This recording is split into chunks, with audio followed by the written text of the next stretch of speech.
Good morning everyone. Today we discuss topic of merchant banking and business ethics unit 3. आज का जो हमारा topic है वो यूनिट 3 का टॉपिक है मर्चेंट बैंकिंग में, that is corporate restructuring. Unit 3 में हम फर्स्ट टॉपिक डिस्कस कर चुके हैं, that is a management of equity issue, जो हमने यूनिट 2 में डिस्कस किया था। अब हम स्टार्ट कर रहे हैं कॉरपोरेट रीस्ट्रक्चरिंग। कॉरपोरेट रीस्ट्रक्चर होता क्या है? Corporate restructuring that is a process of redesigning कि कंपनी में जो एसेट्स हैं, कंपनी का जो फिनेंस है, कंपनी की जो एक्टिविटीज़ हैं, कंपनी का जो ऑपरेशन है, इसको दोबारा से रीडिज़ाइन करना, that is known as corporate restructuring. Corporate restructuring हम कंपनी में करते क्यों हैं, इसकी नीड क्यों होती है कंपनी में करने के लिए? हम चाहते हैं कि हमारी कंपनी की एक्टिविटीज़ या कॉम्पिटिटिव पोजीशन पहले से इम्प्रूव हो जाए, रीअरेंज करना जिससे हम और ज़्यादा एफिशिएंट और प्रॉफिटेबल हो जाएं, कॉस्ट रिड्यूस हो जाए, हमारे कंपनी में जितने भी एसेट्स हैं उनका प्रॉपर यूटिलाइजेशन और मैक्सिमम यूटिलाइजेशन हो पाए, या फिर हम इकोनॉमीज़ ऑफ स्केल अपने बिजनेस में लेकर आ पाएँ, टेक्नोलॉजी एडवांसमेंट लेकर आ पाएँ और अपनी कंपनी की स्ट्रेंथ पे फोकस करें, या फिर अगर कंपनी सिक यूनिट बन चुकी है तो उसको रिवाइव करने के लिए, कुछ टैक्स बेनिफिट्स के लिए और अपने कंपनी के परफॉर्मेंस को इम्प्रूव करने के लिए हम कॉरपोरेट रीस्ट्रक्चरिंग करते हैं। यहाँ पर आप देखोगे कि बहुत सारे पॉइंट्स, अप्रॉक्सीमेट 11 to 12 पॉइंट्स हैं जो यहाँ पर बताए गए हैं। जो मैंने भी आपको पॉइंट्स बताए हैं उसी का ही क्रक्स यहाँ पर दिया हुआ है। एक चीज़ मैं इसके साथ और क्लियर कर रही हूँ कि जो हमारा कॉरपोरेट रीस्ट्रक्चर होता है उसके बेसिकली 4 एरियाज़ होते हैं जिसके ऊपर हम जो कॉरपोरेट रीस्ट्रक्चर की बात कर रहे हैं कि हम रीडिज़ाइन करते हैं, तो कौन कौन एरियाज़ को ध्यान में रखते हुए, कौन कौन से एरियाज़ को ध्यान में रखते हुए करते हैं। जो 4 एरियाज़ मैंने आपको बताए हैं, number 1 is financial restructuring. Financial restructuring क्या है? That is a change in capital structure. जब हम कंपनी के कैपिटल स्ट्रक्चर के अंदर चेंजेस लेकर आते हैं तो उसको हम क्या बोलते हैं? Financial restructuring. Second point is operational restructuring.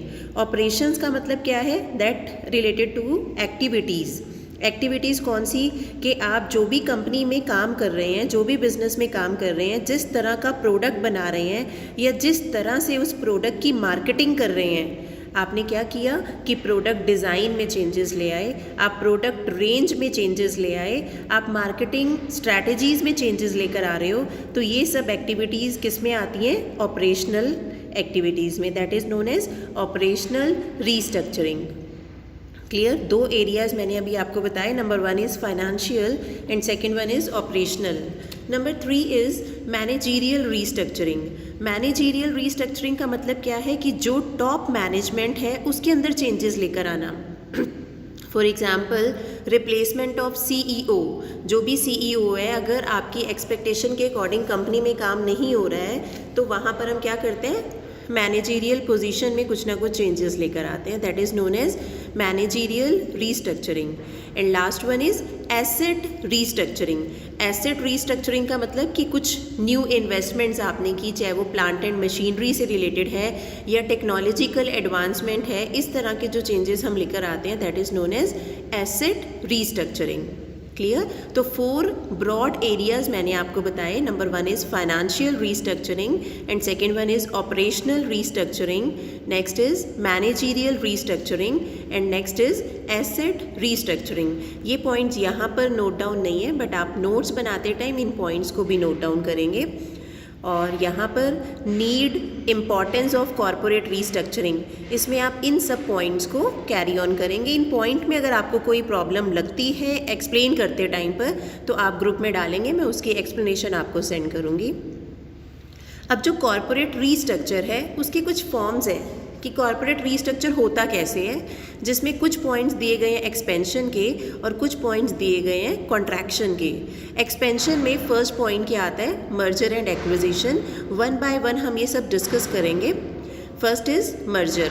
Merger आपको पता है क्या होता है? That is a combination of 2 और more companies to create a new entity. आप 2 या 2 से ज़्यादा कंपनीज़ को मर्ज कर रहे हो और उससे कोई नई एंटिटी बन रही है। फॉर एग्ज़ाम्पल 24 जून 2013 को टेक महिंद्रा और सत्यम कंप्यूटर्स मिलकर एक न्यू कंपनी बने थे, दैट इज़ अ महिंद्रा सत्यम। तो ये किसका एग्जाम्पल हुआ? मर्जर का। यहाँ पर दो चीज़ें बताई गई हैं, मर्जर और अमेलगमेशन, ये दोनों एक ही चीज़ होती हैं। इसमें दो पॉइंट्स बताए गए, एब्जॉर्प्शन भी हो सकता है, that is a term of acquisition, and next one is consolidation. Consolidate का मतलब क्या होता है? जब दो कंबाइन हो जाते हैं। क्लियर? तो अभी हमने डिस्कस किया कि मर्जर क्या होता है, मर्जर का ही फॉर्म है अमेलगमेशन। क्लियर? नेक्स्ट आता है टाइप्स ऑफ मर्जर। हमारा जो मर्जर है वो एक तरह से नहीं होता, अलग अलग तरह से होता है। यहाँ पर 4 तरह से बताया गया है। Number 1 is horizontal merger. Horizontal merger क्या होता है? Merger between companies with similar product. यहाँ पर जो हमारी कंपनीज़ हैं वो सेम लेवल पर होती हैं, सेम तरह का प्रोडक्ट बना रही हैं, और इस तरह की कंपनीज़ जब मर्ज हो जाती हैं तो इस तरह के मर्जर को हम क्या बोलते हैं? Horizontal merger. Second is vertical. Vertical क्या होता है? A merger that consolidate the supply line of a product. यहाँ पर जो हमारा लेवल है काम करने का वो एक तरह नहीं है, डिफरेंट स्टेजेस हैं, और वो डिफरेंट स्टेजेस को जब हम कंबाइन कर देते हैं तो वो कौन सा मर्जर बन जाता है? Vertical merger. Next is concentric merger. Concentric merger क्या होता है? यहाँ पर भी सेम इंडस्ट्रीज़ और रिलेटेड इंडस्ट्रीज़ होती हैं जो कंबाइन हो जाती हैं। कंबाइन होने के बाद वो यहाँ पर हमारा जो कस्टमर है वो सेम रहता है, सेम ऑडियंस होता है, सिमिलर ऑडियंस, बट जो हमारा प्रोडक्ट सप्लाई करने का प्रोसेस होता है, सप्लाई चेन में थोड़े बहुत चेंजेस आते हैं, that is the concentric. And next one is conglomerate. Conglomerate मतलब क्या होता है कि यहाँ पर different industries offer different products. दो इंडस्ट्रीज़ हैं, अलग अलग इंडस्ट्रीज़ हैं, बट दोनों कंबाइन हो गई हैं, बट जब अपने ऑडियंस को प्रोडक्ट प्रोवाइड कर रही हैं वो diverse product, different type of products वो ऑफर कर रही हैं, तो उसको हम क्या बोलते हैं? कॉन्ग्लोमरेट। ये था आपका इसकी एक्सप्लेनेशन मैं भी इस वीडियो के बाद सेंड कर दूंगी। ये चारों पॉइंट जो हमने मर्जर में डिस्कस किए कि हॉरिजॉन्टल क्या होता है, वर्टिकल क्या होता है, कॉन्सेंट्रिक क्या होता है, और कॉन्ग्लोमरेट क्या होता है। मर्जर के बाद सेकंड पॉइंट आता है टेंडर ऑफर। टेंडर ऑफर क्या होता है? टेंडर ऑफर ये कंडीशनल ऑफर होता है जहाँ पर कंडीशन होती है to buy a large number of shares at a price that is higher than the current price of the stock. जो भी स्टॉक का करंट प्राइस चल रहा है और जो शेयर का प्राइस होता है उससे ज़्यादा होता है। यहाँ पर जो शेयर्स खरीदे जाते हैं वो एट प्रीमियम खरीदे जाते हैं। क्लियर? नेक्स्ट आता है एसेट एक्विजिशन। नाम से आपको पता चल रहा है एसेट को एक्वायर करना। यहाँ पर it is the purchase of a company by buying it's shares instead of its stock. यहाँ पर आप स्टॉक को परचेज नहीं कर रहे हो, स्टॉक की जगह पर आप किस में पार्टिसिपेट कर रहे हो? एसेट्स को बाय करने के लिए पार्टिसिपेट कर रहे हैं। क्लियर? तो अभी हमने एक्सपेंशन में 3 पॉइंट डिस्कस किए। First one is merger, second is tender offer, and third one is asset acquisition. Next आता है जॉइंट वेंचर। जॉइंट वेंचर दो companies coming together and forming a new company. ये ownership में change आ जाता है but जो company की processing है वो सेम रहती है, that is known as joint venture. Next is demerger. Demerger क्या होता है? यहाँ पर जब आप बिजनेस का कुछ एक पार्ट सेल कर देते हैं, आप कंपनी को स्प्लिट कर देते हैं, डिवाइड कर देते हैं, तो उसको हम क्या बोलते हैं? D merger. हमारा ये जो डी मर्जर है वो 2 तरह का होता है।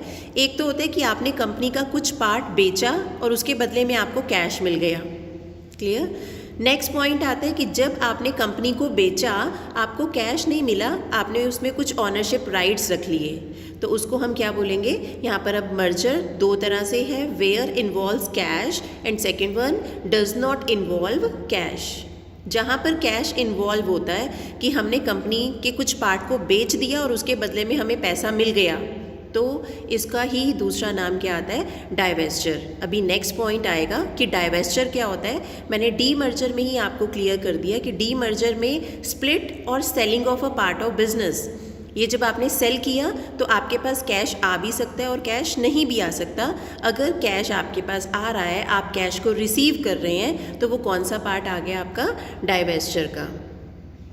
क्लियर। अब ये जो कॉन्ट्रैक्शन है आपका, कॉन्ट्रैक्शन में कुछ एक टर्म्स दी गई हैं। कॉन्ट्रैक्शन का मतलब नाम से ही आपको पता चल रहा है कि आप अपने बिजनेस का जो साइज़ है उसको आप रिड्यूस कर रहे हो।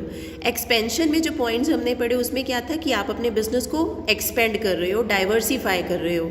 तो यहाँ पर जब हम कॉन्ट्रैक्ट करते हैं, कॉन्ट्रैक्ट करने में आप देख रहे हो कुछ टर्म्स आ रही हैं जैसे कि स्पिन ऑफ, स्प्लिट ऑफ, डाइवेस्टिचर। ये जो डाइवेस्टिचर मैंने आपको बताया वो भी मैंने डी मर्जर में आपको एक्सप्लेन कर दिया। अब हम पढ़ेंगे स्पिन ऑफ। स्पिन ऑफ क्या होता है? स्पिन ऑफ का मतलब कि स्पिन ऑफ और स्प्लिट ऑफ मैं दोनों साथ साथ लेकर चलूँगी। स्पिन ऑफ जहाँ पर parent company distribute the shares of the divested company to the existing shareholders. जिस भी कंपनी के शेयर्स डाइवेस्ट किए जा रहे हैं वो किसको, पहला राइट किसका है वहाँ पर? एग्जिस्टिंग शेयर होल्डर्स का। स्पिन ऑफ का दूसरा नाम, जैसे अभी हमने डाइवेस्टिचर पढ़ा है ना, वैसे ही स्पिन ऑफ भी होता है, जिसका नाम स्पिन आउट भी हो सकता है और स्टार बस्ट भी हो सकता है। When a company creates a new independent company by selling or distributing new shares of its existing business, आपका कोई एक एग्जिस्टिंग बिजनेस है, आप उसको स्प्लिट कर रहे हो, आप उसको अलग कर रहे हो, एक इंडिपेंडेंट यूनिट बना रहे हो आप अलग से। तो जब उस कंपनी को आप अलग कर रहे हो तो उस कंपनी के शेयर जब आप ऑफर कर रहे हो तो फर्स्ट राइट आप किसको दे रहे हो? एग्जिस्टिंग शेयर होल्डर्स को। क्लियर हुआ? Shareholders enjoy shares of two companies. अब आपके एग्जिस्टिंग शेयर होल्डर्स हैं, बट वो जो एग्जिस्टिंग शेयर होल्डर्स शेयर्स खरीद रहे हैं, एक कंपनी थी ए ने अपना कुछ पार्ट स्प्लिट कर दिया, अलग कर दिया, इंडिपेंडेंटली बना दिया, उसको बिल्कुल नेम, उसका वर्किंग, हर चीज़ अलग कर दी गई। तो जब ए से अलग होकर एक कंपनी बनी बी, तो जो शेयर होल्डर्स ए के थे वो शेयर्स बी के भी खरीद सकते हैं। अब शेयर होल्डर्स तो एक ही हैं, बट वो राइट्स जो एंजॉय कर रहे हैं वो कितनी कंपनीज़ के कर रहे हैं? 2 कंपनीज़ के कर रहे हैं। तो उसको हम क्या बोलेंगे? Spin off. क्लियर? अब आता है second point, that is a split of. Split of में क्या है? That is a condition which the share holders in the holding company have shares in a subsidiary which is split of for exchange of shares in the holding company. यहाँ पर क्या है कि जो company का जो डाइवेस्टेड कंपनी का stock है वो किसको ट्रांसफ़र कर दिया जाता है? पेरेंट कंपनी को किया जाता है। जैसे हम होल्डिंग और सब्सिडरी कंपनी पढ़ते आए हैं। यहाँ पर क्या है कि share holders exchange there stock for new shares of the subsidiary. अपने जो शेयर्स है वो कहाँ पर यूज़ कर सकती है? सब्सिडरी कंपनी में यूज़ कर सकती है। तो उसको हम क्या बोलते हैं? Split of. क्लियर हुआ? अब आता है नेक्स्ट टर्म डाइवेस्टिचर, जो मैंने आपको क्लियर कर दिया कि डाइवेस्टिचर होता क्या है। अब है कुछ एक पॉइंट्स यहाँ पर एक्सप्लेन नहीं किया गया। एक टर्म लिखी हुई थी, that is a equity carve out. Equity carve out भी किसका ही पार्ट है? स्प्लिट ऑफ का पार्ट है। यहाँ पर हम न्यू सब्सिडरीज क्रिएट करते हैं और ये जो है कंपनी वो अलाउ करती है to receive cash for the shares it sell now. इसमें यहाँ पर क्या होता है कि जितने भी शेयर सेल किए जा रहे हैं उसके बदले में वो कैश रिसीव कर सकते हैं। क्लियर? अब यहाँ पर दोबारा से वो टॉपिक आ गया कि हम क्या करना चाहते हैं? कॉरपोरेट रीस्ट्रक्चरिंग का मोटिव क्या है? मोटिव का मतलब उसकी इंपॉर्टेंस क्या है या हम क्यों करते हैं। जो पॉइंट्स पहले भी आए थे कि हम कॉम्पिटिटिव एडवांटेज गेन करना चाहते हैं, जो भी हमारे अंडर यूटिलाइज रिसोर्सेज हैं हम उनको ज़्यादा से ज़्यादा यूटिलाइज करना चाहते हैं, ग्रोथ और प्रॉफिटेबिलिटी चाहते हैं, डाइवर्सिफिकेशन चाहते हैं, इकोनॉमीज़ ऑफ स्केल चाहते हैं, या फिर हम जितना भी ब्रिज है या कॉस्ट रिड्यूस करना चाहते हैं, कॉस्ट रिडक्शन करना चाहते हैं, प्रॉफिटेबिलिटी को इंक्रीज़ करना चाहते हैं, मैन पावर के स्किल्स को प्रॉपरली यूटिलाइज करना चाहते हैं। एग्जिस्टिंग मैनेजमेंट जो है, अगर हमें लगता है कि हमें उसको डिस्प्लेस करना है तो वो भी हम कर सकते हैं, या फिर अगर कुछ जो एग्रेसिव और स्ट्रैटेजी यूज़ की जाती है उनका यूज़ करके हम अपनी इकोनॉमी की परफॉर्मेंस को, हम अपने कंट्री की या हम अपने बिजनेस की, अपने कंपनी की परफॉर्मेंस को इम्प्रूव करने के लिए कॉरपोरेट रीस्ट्रक्चरिंग का यूज़ करते हैं।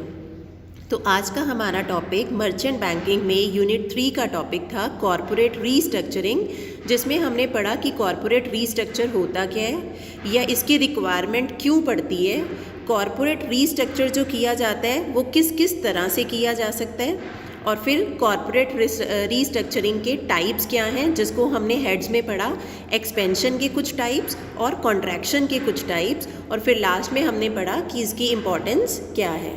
क्लियर हुआ आज का टॉपिक आपको?